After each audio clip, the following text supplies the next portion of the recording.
Well, thank you everyone for your patience. Welcome to our IQ Wi-Fi webinar. We are excited to get started today, and we are going to talk about a really innovative and really cool device. We want to get your participation, so there's a little bit of housekeeping real quick. Please come to the chat or question function of the GoToWebinar control panel and make sure that you are chatting in your things. It looks like Michael and Jeffrey and Vince are already in there saying hello. Mike's in London, Ontario, Canada. Welcome. Glad everyone's here joining in. Chat in where you're calling in from. Let us know where things are going. Kevin, welcome. Jim, glad you're here. Got lots of fun things coming in. Nate in Dallas, Texas. Wesley in Houston. Larry in Baltimore. Mike in New Jersey. Robert in Prescott, Arizona. Vince in Atlanta, Spencer also in Atlanta, Eric in Rochester, Minnesota, Boston, Connie, welcome, Ron, Stanley, Kevin, Michael, Corey, Jeffrey, so many people in today. Rod, thank everyone, really welcome. We're really glad you're all here today, really glad you're participating. This is going to be a really fun time, and we've got some really awesome guests today. I've got Gordy Hebb, VP of Sales for Wilson Security. Gordy, say hi to everyone. Good day, everybody. How are you?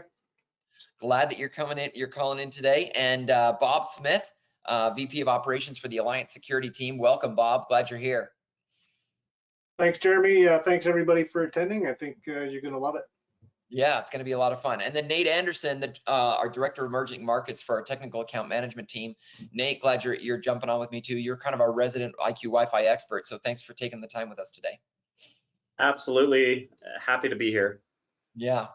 Well, let's dive right into the content today. We've got lots of cool stuff. Before we share some things, I've got a few poll questions, and the first one I've got is, what Wi-Fi devices do you currently install?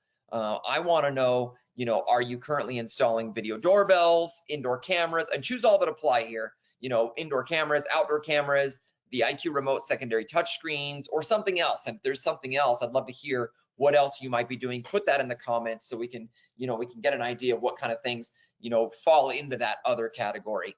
But it looks like the results are coming in fast and hard. 95% for video doorbell right now. That's no surprise. Everyone's loving those video doorbells.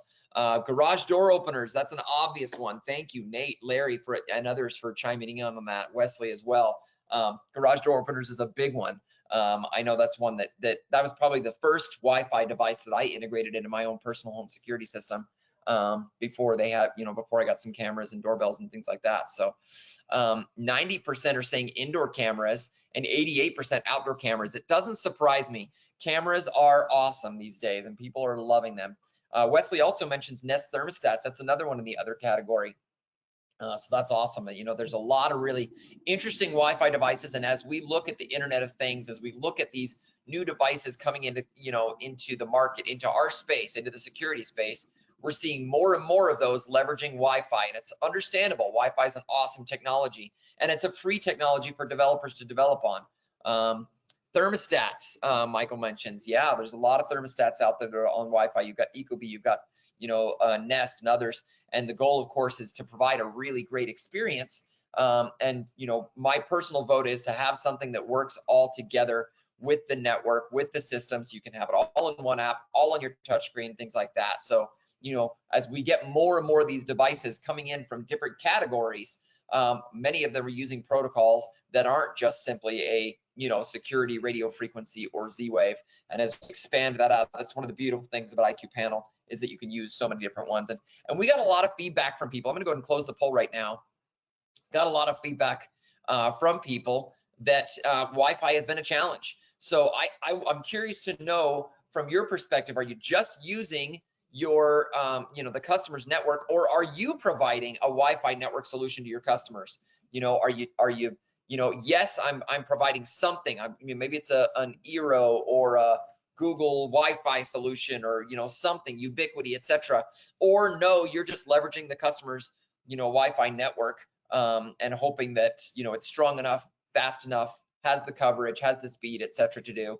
Some of you might not know what you're doing or what your company's doing, so there's an option for you in there as well. But it's looking like over 50% of the people are saying, yes, you are providing a Wi-Fi network solution to your customers.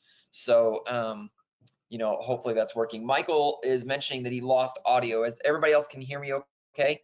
Panelists, can you guys hear me okay? Yeah, I can hear you. Yeah. All right, great. All right, sounds good. Looks like there's some comments here in the chat as well. David mentions he's using Wi-Fi, Eero, T-Link. Zvi is mentioning the Alarm.com Smart Gateway. Yeah, there's a lot of really great solutions out there. And we actually really seriously consider, do we even want to get into this type of market? You know, because there are so many great solutions out there and there's so many different things. People are mentioning Orbi, Google Mesh, Deco. So yeah, there's a lot of solutions out there, you know, but one of the things we wanted to do is to provide an even better user experience. And that's why one of the reasons we created IQ Wi-Fi, with the feedback from, you know, people just like you. And as we worked on it, we were trying to think of what was most important to you. And I'm curious to know from your perspective, here's another poll question. What is the most important features to you? And again, choose all that apply here. Is it the speed of the network? Is it the coverage? Is it the reliability of the signal? Is it the ability to control it locally on the IQ panel's touchscreen? Or is it that remote connectivity part of it from alarm.com, so you can be able to do troubleshooting or management or things like that? What's most important to you as you consider these? And while we're filling out this poll question, I'd love to ask Gordy first off.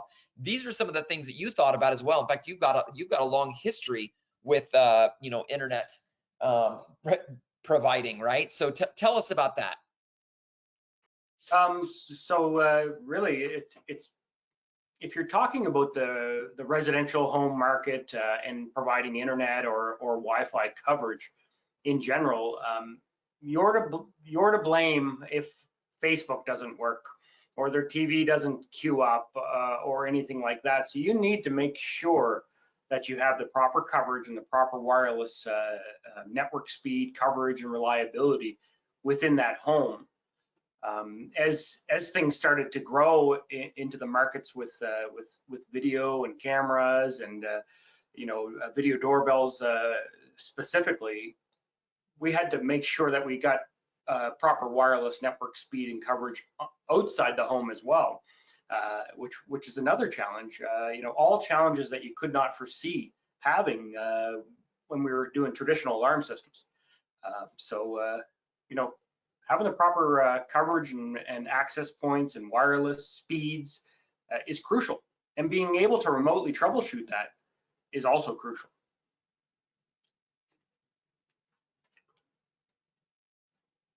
I think you're muted.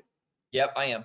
Yep. It comes down to the kind of devices you want to install. And here's my final poll question that I want to ask is, which Wi-Fi devices do you actually support for your customer? Do you support only the devices you install, or do you find yourself, you know, supporting both your devices and the consumer devices? Because that's a decision. If you're, in your 50% of you said, I'm offering a Wi-Fi solution to my customers, and if that's the case, do you find yourself now, you know, dealing with, you know, the exact one Gordy mentioned, my Facebook's not working, and, you know, come make it work. You were the last one to touch my network, and now it doesn't work. Can you please fix it? You know, are you supporting when I say I can't figure out how to make my tablet get on the internet? Can you help me? You know, are you willing to support that? Are you doing that? And it looks like 61% of people are saying I'm only doing the devices I install, and 40% are saying both, you know, my devices and the consumer devices. Bob, tell me this. As a, you know, a manager of security operations, what's the biggest challenge with supporting consumer devices from your perspective? We actually don't, but what we foresee, I mean, it's hard enough as a technician to be on an on-call rotation. And if you have a lot of customers with a myriad of different products out there, to be versed in everything and to be able to provide high-level support after hours or whichever, we want to make sure that we're doing a good job of doing that.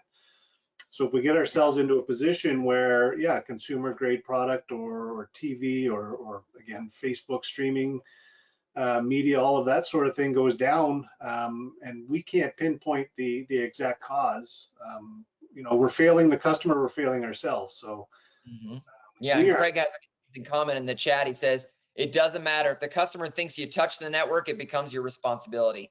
And in some ways it's true. And they say, well, you touched the network last, you were the last one to do it, so obviously you did something to mess it up. And the reality is, a lot of these networks that are provided by the ISPs, they provide, the hardware for it. Hey, here's a free wireless router, or you can rent a wireless router. And a lot of these are not really up to snuff. They really don't do a great job. So that was one of the reasons we created the IQ Wi-Fi. It's a mesh IQ Wi-Fi router system. A mesh Wi-Fi router system that allows you to connect cameras, indoor cameras, outdoor cameras, doorbells, tablets. There's been a lot of comments about IQ Remote over the years about connectivity issues, and it's been a struggle for us as an organization to troubleshoot those connectivity issues with IQ Remote, because in many cases it's not the fault of the hardware, it's the fault of the Wi-Fi network in the home, and the customer's network can be extremely challenging in some cases. And whether that's because they simply don't have the range from where the wireless device, like the camera, is been installed, and where the actual router is, the wireless network's beginning, or it's because they don't have the bandwidth, or it's because they don't have the penetration through the walls or their configuration, things like that. Gordy, you specifically mentioned, as we were preparing for this webinar, the challenges that doorbells faced. Tell us about that. Tell us what you experienced there and how you overcame it. Well, it was something that we did not foresee. Selling a video doorbell at the front of somebody's home sounds like a great bolt-on to our service. So we immediately added it to our line card, started selling video doorbells, and then right away we bumped into issues, realizing that the Wi-Fi is not that strong at the outside the front door of somebody's home or the side door of somebody's home. So we went through a multiple of products. I would say about maybe 15 or 16 different products over the time to try to solve these issues. And you needed such a high level of Wi-Fi for these doorbells in the beginning. And I do know one of the new doorbells is from alarm.com does not need as much Wi-Fi, but we still need to help the Wi-Fi strength. So we narrowed down out of that 16 different items, about 3 different items that we carry on our trucks now that give us, either a power line extension or a Wi-Fi extension or a point-to-point, or there's multiple different ways that we solved our issue. But now we're almost sending all 3 in some cases, or at least 2 of them, on every site, just because it's different. There's a different issue. What I liked about this product that stood out for us right away in our tests is it solves all the issues, because you could plug a camera directly into the LAN port on the back of it if you wanted to hardwire it into like a Wi-Fi bridge kind of solution, or you could use it just to boost the signal, and we could isolate it and make it our own network, so that when they change it from the password or the SSID name, we don't get a call back and have to go and reset everything all up again, which is a real problem. And it's a go back, and it's something nobody wants to pay for. So yeah, and Jim in the comments says, I would want to separate our devices from the customer's devices, so we're not responsible for those devices. And part of that is, it could be any number of reasons. I love the idea that you share where, maybe it's, I just don't want them to have to mess up the credentials that my devices are using to log in. What if they decide that their Wi-Fi network's, password is compromised, so they want to change it? Does that now change? I mean, the cameras, the doorbells, none of that knows that, and now they're all going to disconnect. And who's going to be called when that happens? You are, right? You got to have to service that and support it. So being able to have your own unique private, network to be able to say, hey, my devices are on this, and you can go buy another router at Best Buy and do it for your Xboxes, your PlayStations, your tablets, your TVs, etc. And it's not going to affect mine because I've got my own unique, network here. In fact, we've got kind of a map here that we show the 2 different options of how you can set up, that IQ, kind of what we call it a parallel network, right? Tell me this, Bob, I'm curious, tell me about the typical customer's home network. What are the challenges it provides if you wanted to try and do something where you were putting your devices on their network? What are the typical challenges that are coming in, and how is IQ Wi-Fi helping you to overcome those? Yeah, great question. And this is where we differentiate from Gordy's team is we don't actually, or up to this point, have not been providing any Wi-Fi solutions. So we've been going into homes, businesses, and relying on their existing setup. And not everybody knows how to set up a network. We've discovered that, and there's a real schmozzle of stuff out there where our team is often spending hours trying to sort out, where the underlying issues are. Where now, again, I'm running the option you have on the left there. I have everything in my home currently running on the IQ Wi-Fi, and it's working great. But we foresee putting in a parallel network moving forward at consumer or at our clients' homes, just to make sure again that we're separating what we need to look after and what they need to look after. So we're testing the best of both worlds. This is a new category for you then. This is not something that you're not really offering this service to your customers now. How are you going to get them to pay for that? I think initially, again, we've been testing it pretty hard, myself and two of our team, just to put it through its paces. And again, it's performing great. But I think for our first few installations, we're just going to include it so that we can get some real world experience with it. And then we'll talk to our marketing team and find the best way. Again, right now, a lot of folks really don't understand that we're going on their network or what we can do to make their existing network continue to work as it was while providing the security without downtime moving forward. So. What about you, Gordy? How do you guys price this? I mean, you mentioned you've got 3 different options there. Do you just kind of roll it into the cost? Is it just the cost of doing business? And is it better to do that than have to roll a truck later? Absolutely. So we blended in the cost of our price of our video camera, for example. At the beginning, we didn't, because we didn't realize we needed it.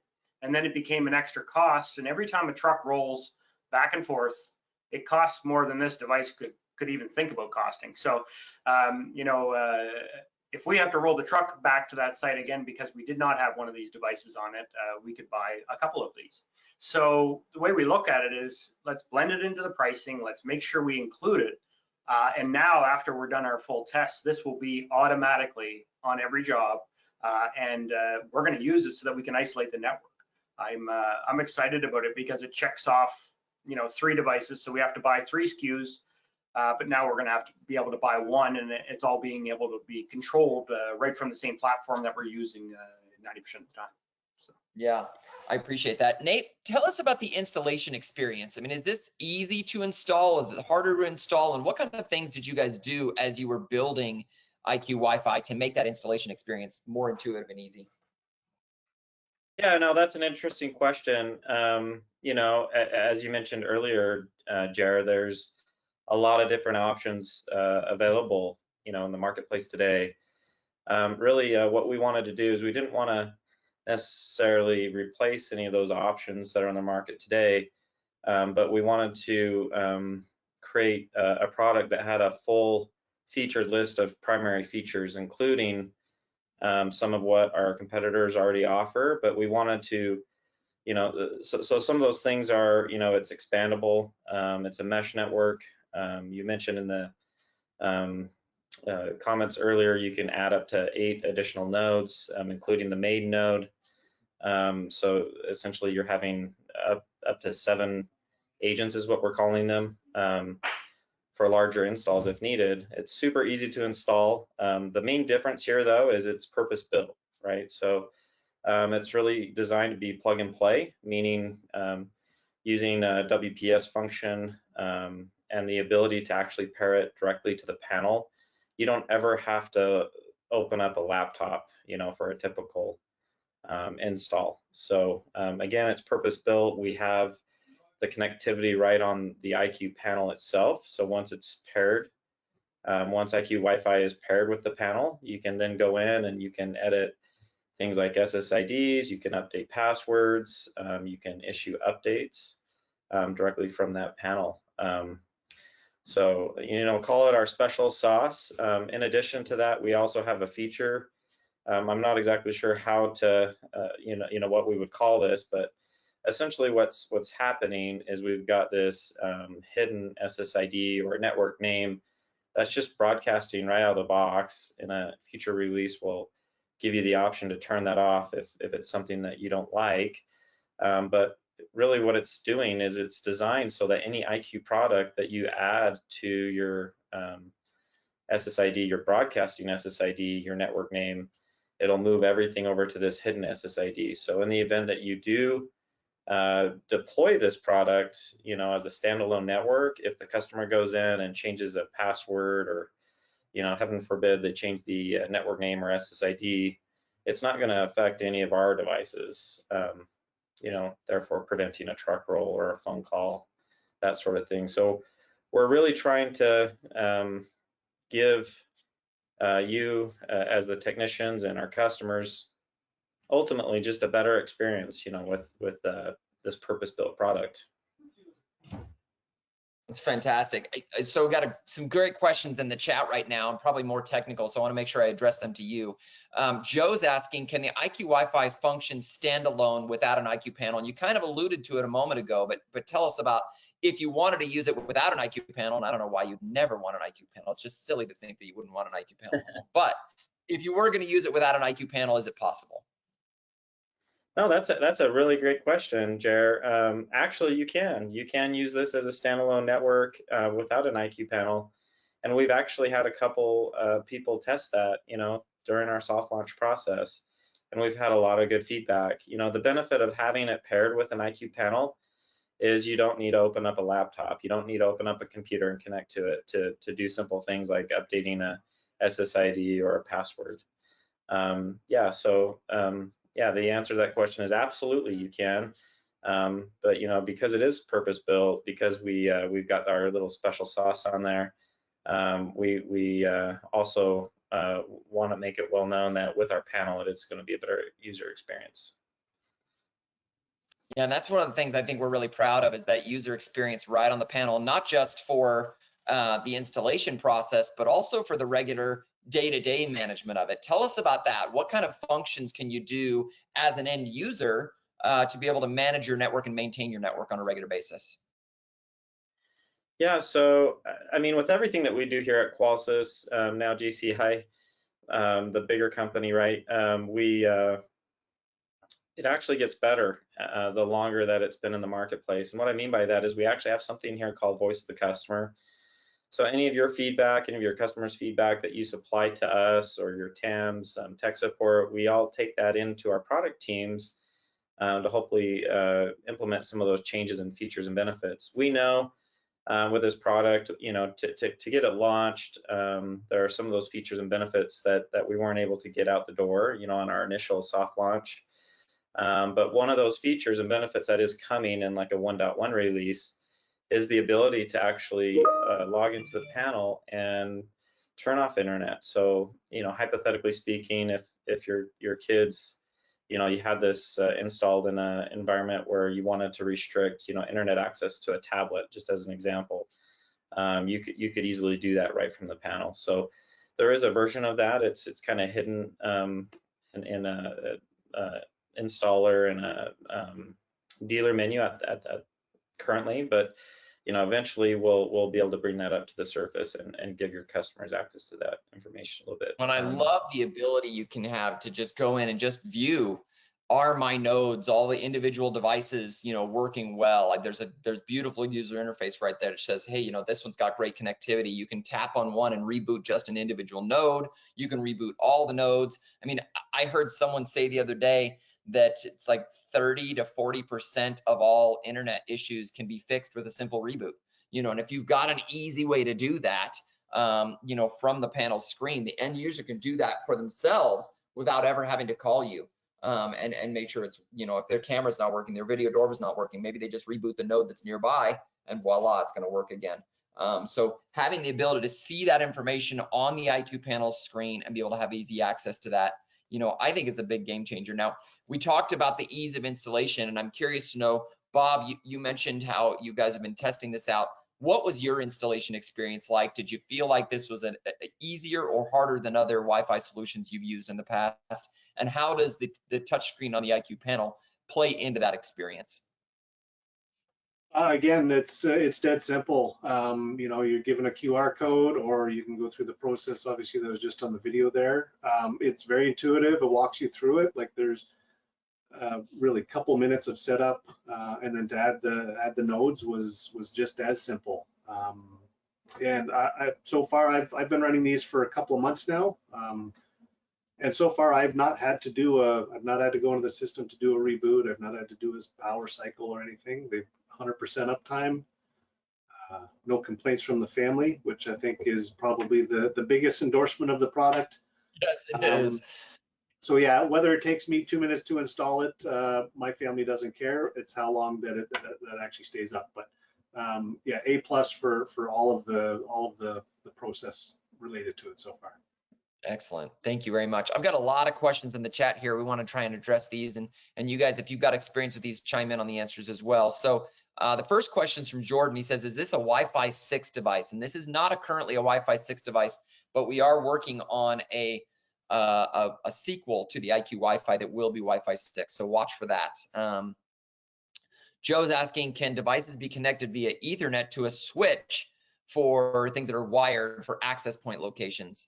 One of you guys want to take that one? I'm doing that right now. Sure. It works perfectly. So I have a little switch connected to the back of one of them, and I have a printer and another PC connected to it. So it is doing exactly what they're asking. So excellent. Nice. Thank you very much for that. What's the range for IQ Wi-Fi? Wesley wants to know, is there a good rule of thumb you should use when you use an agent to extend the range? The number I've been using is generally about 1,500 square feet, that one agent or one node or one unit will cover about 1,500 square feet. Has that been your experience as well, you guys?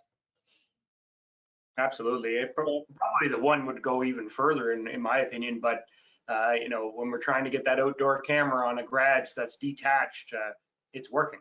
It's working well. It's actually working right in front of me here. And it's got cameras connected to it, multiple devices. Plus the kids could be out in the driveway and it's still connected, so. You know, I forget who asked the question. There was one question and there's so many questions coming in. So thank you everyone for the participation. They were asking about interference. If you're running this, you know, in parallel, like we were talking about here, in parallel with another wireless network, does that create interference? And, you know, have there been problems with you know, the level of service you provide? I'll take that one if you don't mind. If people can see over my left shoulder here, is my old wireless router, which provided decent coverage.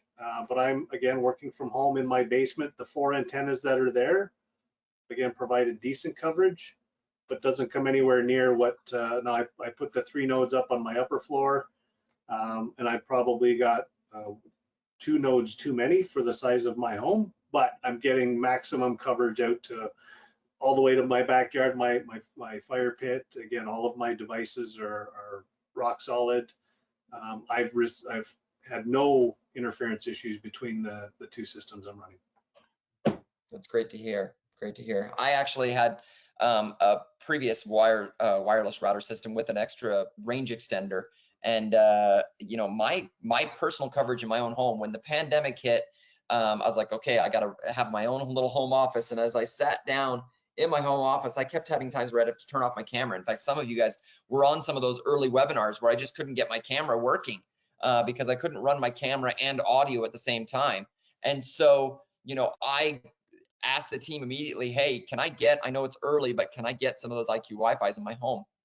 And I did a speed test in each of the various locations of my home where people were using internet. One on my front porch where my video doorbell was, one in the office where the kids were, you know, doing their homework, one in my bedroom where I was setting up my office to work, and then out in the main area. And I was shocked at how the bandwidth I was paying for, which at the time was about 75 megs of download speed, I was getting that in the main area of the home. But when you went out to the extra further areas of the home, you went to the place where the video doorbell was, or, you know, the home offices, that would go from 75 down to, you know, as low as 2. In some cases, I was lucky to get 10. So it was a real problem for me to have that kind of, you know, drop off where we're using the internet. And when I put the IQ Wi-Fi in, I specifically put a node in the master bedroom. I put a node in the office. I put a node out in the front room, so it was close to the video doorbell. And I almost instantly saw all my speed jump up to what I was paying for. And that's one of the things I love the idea of being able to say, you get what you're paying for. I mean, some of these people are paying for internet, you know, and some very, very high expensive internet, and to not get what you're paying for in the place that you're using it is a real challenge. And that, I think that's one of the main advantages of going to a mesh Wi-Fi system is you just get that speed and coverage you expect. You get the fast speed you're wanting everywhere, and you get the coverage wherever you need it. And doing up to 8 units can really make a massive, massive system. I have not heard yet of a home that couldn't be covered with all of those units, you know, be able to be put in place. So, could I add something real quick there too, Jeremy? Yeah. The router behind me here with the 4 antennas there was more expensive than the 3 nodes that I have now. That's a great point, Bob. The cost makes sense and it works. So right there is a no-brainer for sure. And I put everything on it in my home, everything that we're running Wi-Fi, and nobody complains anymore. It's life-changing. Yeah. Yep. And it's funny because I'm the same way. I've got all of my devices running on IQ Wi-Fi, but you know, in that same breath, I also say you should do it as a parallel network, because we all know that you don't necessarily want to be getting those phone calls from people saying, hey, I want to, you know, my internet's not working, my TV's not working, things like that. Can you help me out? Although there have been some reports from some of our customers as they started looking at this, is maybe I could monetize that, you know, and I think you'd have to be very careful about how you did it, because when you monetize something, so let's say you wanted to run it and say, I'm going to put all of the devices, all the customers' devices, you know, not just the cameras and the doorbells and the IQ panel and the IQ remote, etc., on this IQ Wi-Fi network, but I'm also going to let them put their TVs, I'm going to let them put the tablets, I'm going to let them put their phones, things like that on that network to allow them to have a great quality of service on all of it.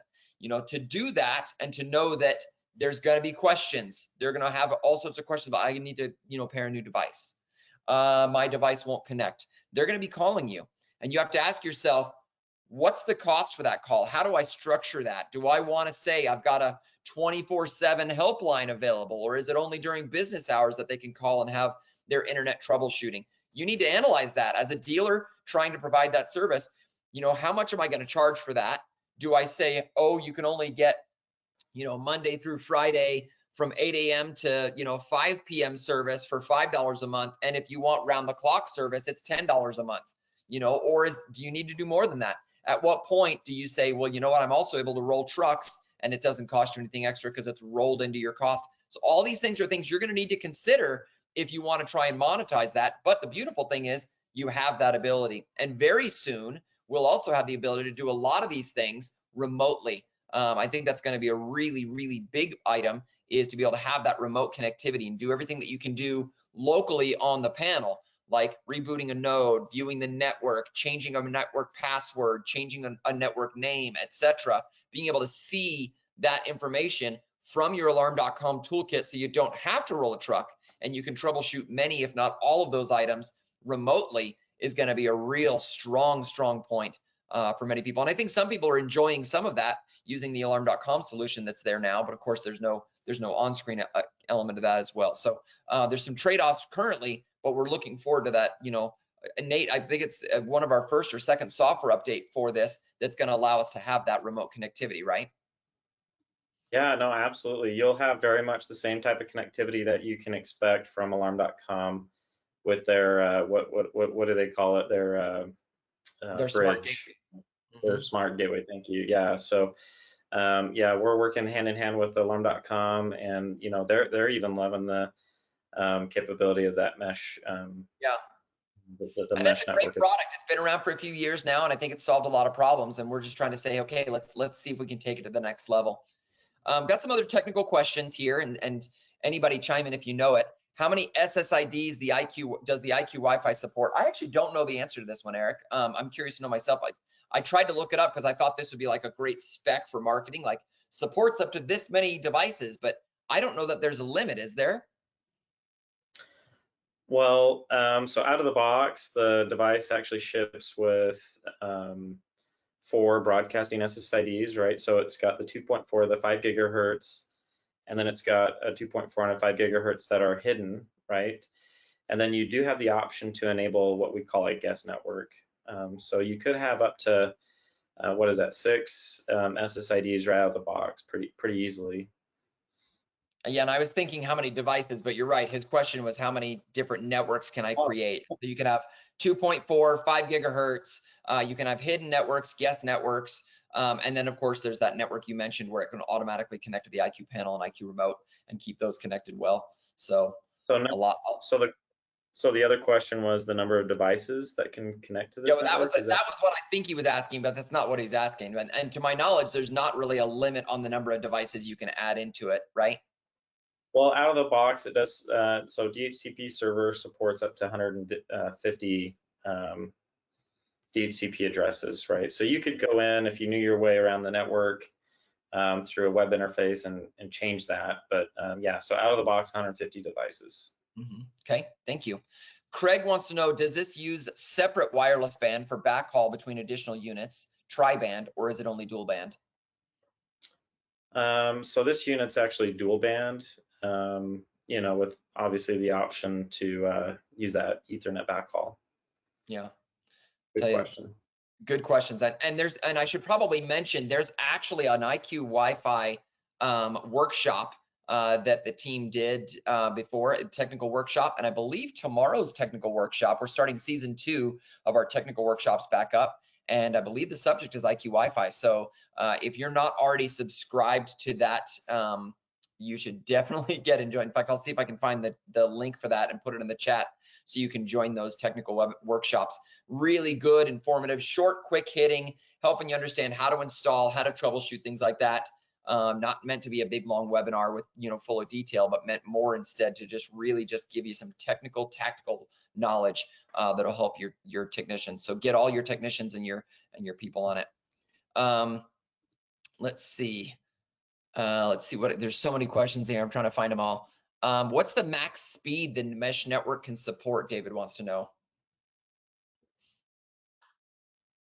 Nate, do you know that?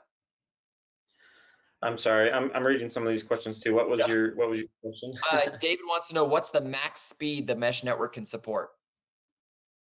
Oh, that's a really good question. So the way that mesh networking works, you know, without getting too far down the rabbit hole here, it is going to be degraded from, you know, what you're paying for. So like in my home, I only pay for like 100 megabits, you know, download, upload speeds, what have you.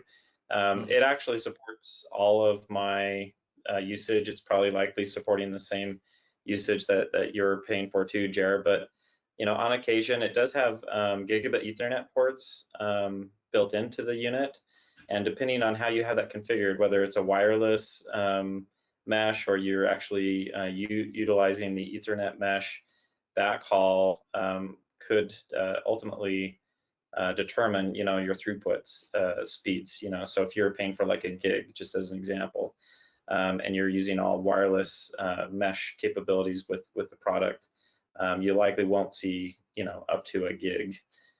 Just those are just insane speeds. You know, that's just one example. Yep. So I don't know the actual spec on it. You know, we can do a little bit more. Up to gigabit internet, which is more than sufficient for our current needs. So that's great. You know, there's a lot of questions and maybe some clarification we need to do here as to whether or not this comes with a router and how this works. To be clear, the first one you open, the first one you connect becomes a router, and that is the router for the system. And then each additional one you add becomes a satellite or a node or an agent, you know, tied to that router. If at any point something were to happen where the router itself was disconnected or powered down, one of the agents would then take over and become the router as well. So if you've got them all wired in with Ethernet, then it actually, you know, kind of self-heals pretty well. But the primary one, and if you only need one for the particular home you're installing for, that is a router in and of itself. Now you can choose, like we talked about earlier, to run that router independently from the customer's router, which means you'd run either a hard line to that customer's, well, ideally you'd run a hard line from the customer's router into this, and then it would essentially create a whole separate network that you can then broadcast and connect, those Wi-Fi devices to it. Or if you really wanted to run it as the only wireless network on the premises, then you could, of course, take the customer's router offline, plug this one into the modem, and then voila, you've now got a single router. And again, as you add additional units, and any device you buy can be a router, or can be the primary, router, or the individual agents. So you don't have to worry about trying to, figure out which SKU is which, or buy different things, or they're priced differently. Each one is very easy. So hopefully that answers your question. I know there's a lot of people asking about that, and I hope that clarifies that. There's so many questions in here. Range, standalone. I really appreciate everyone's participation in here. Eric asks, does the IQ Wi-Fi automatically reboot if it has an uplink issue? Either the wireless remote agents lose connection to the primary, or the primary agent loses connectivity. I believe it does. I know it's got self-healing, where if it's got a problem, it can detect it. Nate, do we have them set to automatically reboot themselves when they need it, or is that simply just sending an alert that allows the user to manually do that reboot? I'm not actually sure if we send a reboot, but to your point, it does do auto healing. So if there is an issue where one agent falls offline, or heaven forbid somebody accidentally unplugs it, the rest of the network mesh will just kind of take over. So that's the beauty of that special sauce, that auto healing functionality. Yeah. Gordy, question for you. As you're going out and deploying this, you mentioned that you're building that cost into the cost of the thing, the cost of the cameras you're doing. What kind of, what's your typical install like these days? Are you doing, just cameras? Are you doing doorbells? Are you doing, all the above? And, are customers asking for this stuff, or is it from your sales team offering it? Great question. It's coming from all angles. Video is the most sold item, the most wanted item. The video doorbells seem to be extremely popular. Outdoor cameras, extremely popular. Indoor would be a step down from that for how many people want it inside their home. So really, we're creating that buzz in the entire industry because it's almost automatic add-on to a security solution to have that front doorbell or add a camera to each system. So I think that the path is clear forward. Is video is probably going to be an automatic add-on to every security solution moving forward. Eric's curious to know if you're willing to share the price you're charging for a camera and an IQ Wi-Fi node together. And no. You don't have to share it if you don't feel like you're willing to. No. Okay. Secret sauce, you guys. Secret sauce. But in reality, you can play with all that as a company. So you can decide how you want to do those costs up front, whether you want to blend them month to month, how long is your contract. There's so many factors. The question's hard to answer anyways. And we'll adapt and make sure that it works for our clients accordingly. So. Yeah. Jordan wants to know if there's a limit on the number of devices you connect to a single node before you should look at adding a second one on the mesh network. No, there's not. If you're looking at it's more about coverage. Adding additional units is more about coverage than it is about being able to handle the bandwidth of your devices. I've got, again, I started with one or two of these nodes, and as I added additional ones throughout the home, I was watching as, it went from like 40 or 50 units, devices on a single node to now suddenly sharing the load between 20 and 30. And some of them would still have a lot based on where they're located. And again, that self-healing network, it's actually really cool to see how, the devices will almost float from place to place. You'll have a phone as you're walking through the house. It will be connected to one node in your bedroom, and then it'll then suddenly be connected to the one in the living room, and then connected to the one in the front room as you're walking through the house. And it automatically connects, it automatically heals. Sometimes it's passing things along. There's a lot of stuff happening in the background to make sure that these mesh networks are functioning together. A lot of people asking about cost. How much does it cost? That cost is set by your distributor. I would highly encourage you to not only talk to your distributor about IQ Wi-Fi and how much you would get charged for it, but if you don't have special pricing with your distributor, absolutely get on special pricing, because that special pricing will dramatically decrease from the cost that you'll get as you just walk in the door. And I know every one of our distributors has special pricing for IQ Wi-Fi, so please go talk to your distributor today about that. Joe wants to know how many. Oh, please go ahead, Nate. Yeah, Jared, if you don't mind me just kind of interject here, as we're talking about pricing, one of the thoughts that I had that we hadn't really talked about, but oftentimes I hear about it, when I'm talking to our customers, is when a customer sees that you're putting in a Euro or Ubiquity or something that they can just get off the shelf at like Amazon or, pretty much anywhere else. Occasionally you do have those customers that try to shop, their installer, and the other major benefit with IQ Wi-Fi is, the customer, the end user, just can't get it anywhere, right? So it's specifically meant for our customers, our distributors as well. So, good point to make there. Yep. Bob, in your opinion, as someone who's not currently using, a Wi-Fi solution in this, how is this going to change your business moving forward? Again, just from a team productivity, if we're not there having to fix a customer's system so that we can make our system work, is going to be important. Or even just going in and saying to the customer, look, we know we've told you that your internet speed needs to be this as a minimum, but now you need to go and purchase another router in order for us to maximize that. Again, if we're walking in the door prepared to deal with that, again, happy customer goes a long way. We're all about customer experience now, so. Yeah. Greg's providing with some good detail. He says, one correction, Jeremy, the self-healing feature will not make the node turn into the router. The router will turn into the node when you plug your modem. And that's a good point. I actually know this because it happened to me where I unplugged my router downstairs, and I was doing a software update on it and adding some new features. And I unplugged the router, forgetting that I had one of my nodes upstairs was actually still plugged in, and it became the router and wouldn't get internet. And when the others came back online, they were all using my individual node that was upstairs as the router. And because it didn't have an Ethernet port and didn't have internet coming into it, it was basically saying, I can create a wireless network for you, but I can't give you any internet because I don't have it.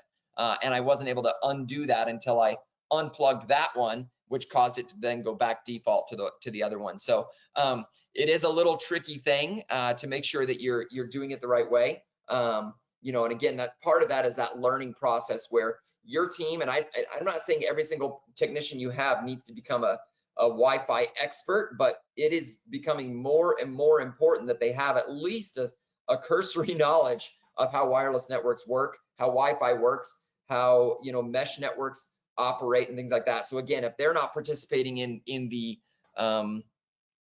technical workshop that's happening tomorrow, I highly recommend that they get on there so that they can participate in that. Gordy, thank you for being on today. Bob, same you. I guess before we part, Gordy, any final comments or final words about IQ Wi-Fi that you want to share with the audience today? Well, I think it's simple.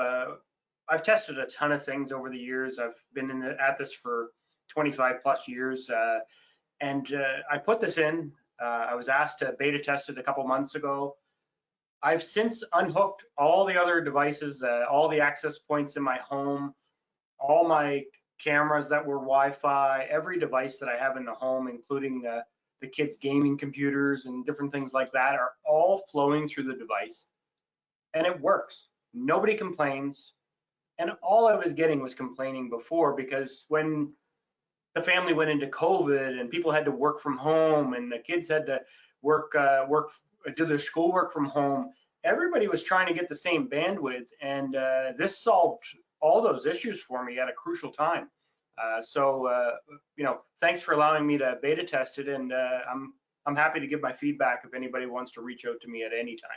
So. That's excellent. Bob, how about you? Anything you want to share with the audience before we part today? Yeah, again, I'm gonna have to echo Gordy there, from again, beta tester, but if I was a consumer, I would be completely satisfied. I sat through some of your early painful video and voice issues, so we can see that that's been repaired for you. And I think, again, someone mentioned game changer earlier. I know we're not solving world peace here, but we are. This is an important piece of our industry, and it really is. It's really reliable, and pretty happy with it. Excellent. Thank you so much. Nate, thanks for your expertise on the call today. It was really good to have you on there. I put the link to the chat for the technical workshop tomorrow, so hopefully the team, here that's on the line today knows that if you want to get your technicians on there, this is a great opportunity to ask more questions. I know we didn't get to every single one of your questions, just so many on there. But again, Bob, Gordy, thank you so much for joining today, for adding your expertise and your knowledge and your experience. Really appreciate it. And all of you that were joined today, thanks for your patience. Thanks for your participation. Really hope that this has been a great one. And if you are coming to ISC West next week, I know for those of you that are traveling and are going to Vegas in July, you must be a lunatic. I know I am being a lunatic. I'll be there. I would love to say hello to you and shake your hand. Please come see us. We won't have a booth on the showroom floor. We're going to be over in a private meeting room. It's Bellini 2006. It should be in the mobile app that you're downloading. So if you're coming to ISC West, come say hello. And one more thing before we part today, there'll be a very interesting press release on Monday. So be looking forward to that. There's some good things happening, and we'll be doing another webinar live from ISC next week. So I hope you'll join us for that. Gordy, Bob, thank you very much for your time today. Nate, thanks for joining in today. And thank you everyone for participating from home or wherever you're at. Hope you have a great day, and we'll talk to you very soon. Thank you. Thanks, guys.